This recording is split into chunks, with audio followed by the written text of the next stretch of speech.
बहुत समय पहले की बात है। गौतम बुद्ध अपने शिष्यों के साथ एक छोटे से गांव में घूमने गए थे। गांव के पास एक सुंदर हरा भरा बाग था, जहां लोग प्रायः विश्राम करते और प्रकृति की शांति का आनंद लेते थे। उस दिन बुद्ध ने वहां विश्राम करने का निश्चय किया और पेड़ की छाया में बैठ गए। उनके शिष्य भी आसपास बैठ गए और उनसे उपदेश सुनने लगे। थोड़ी देर बाद गांव का एक युवक बुद्ध के पास आया। वह देखने में स्वस्थ और बलवान था, लेकिन उसके चेहरे पर चिंता और असमंजस का भाव था। उसने बुद्ध को प्रणाम किया और बोला, भगवान, मैं आपसे एक सवाल पूछना चाहता हूं। मेरी समस्या यह है कि मैं बहुत कुछ करना चाहता हूं, लेकिन कभी सफल नहीं हो पाता। मैं जल्दी ही हार मान लेता हूं। मेरी इच्छा शक्ति कमजोर है। मैं क्या करूं? बुद्ध ने मुस्कुराते हुए उस युवक को देखा और कहा, तुम्हारी समस्या का उत्तर तुम्हारे भीतर ही है, लेकिन तुम उसे देख नहीं पा रहे हो। चलो, मैं तुम्हें एक कहानी सुनाता हूं, जिससे तुम्हें अपनी समस्या का समाधान मिल सकता है। युवक ने ध्यान से सुनने के लिए अपनी जगह को थोड़ा और ठीक किया और बुद्ध के शब्दों को सुनने लगा। बुद्ध ने कहा, बहुत समय पहले एक छोटे से गांव में एक किसान रहता था। वह मेहनती और ईमानदार था, लेकिन उसकी सबसे बड़ी समस्या थी कि वह हर काम में जल्दी हार मान लेता था। वह हर दिन अपने खेत में जाता, थोड़ी मेहनत करता, लेकिन जब उसे परिणाम जल्द नहीं दिखते तो वह निराश हो जाता और अपने काम को अधूरा छोड़कर घर लौट आता।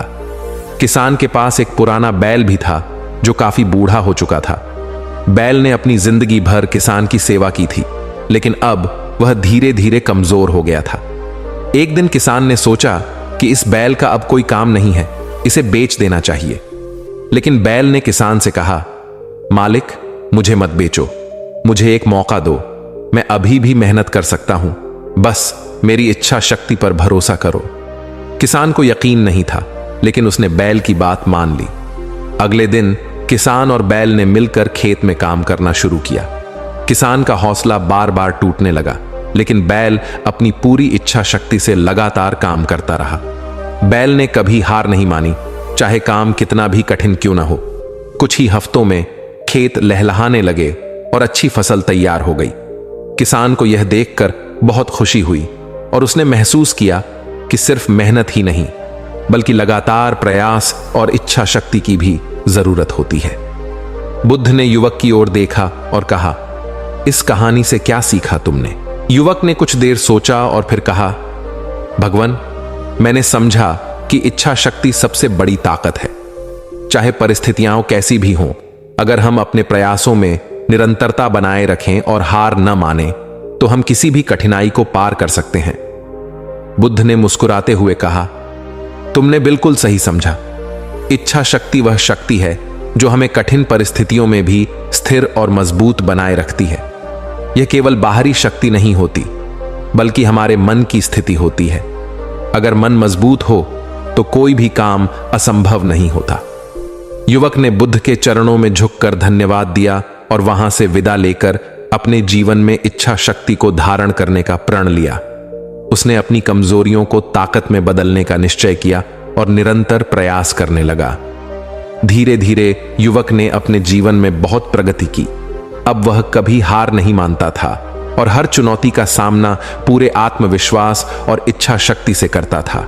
उसकी मेहनत रंग लाई और वह अपने क्षेत्र में एक सफल व्यक्ति बन गया। लोग उसकी कहानी से प्रेरणा लेने लगे और उसे उदाहरण के रूप में देखने लगे।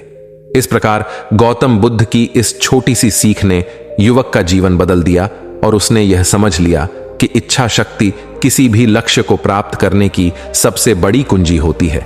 दोस्तों, जीवन में कभी हार न माने। आपकी इच्छा शक्ति ही आपकी सबसे बड़ी ताकत है। लगातार प्रयास और अटूट संकल्प से आप किसी भी लक्ष्य को प्राप्त कर सकते हैं, चाहे वह कितना भी कठिन क्यों ना हो। दोस्तों, उम्मीद है कि आपको इस कहानी से एक अच्छी सीख मिली होगी। यह कहानी आपको कैसी लगी, हमें कमेंट बॉक्स में कमेंट करके जरूर बताएं और साथ ही इस कहानी को अपने दोस्तों के साथ जरूर शेयर करें, ताकि उन्हें भी इस कहानी से कुछ सीखने को मिल सके।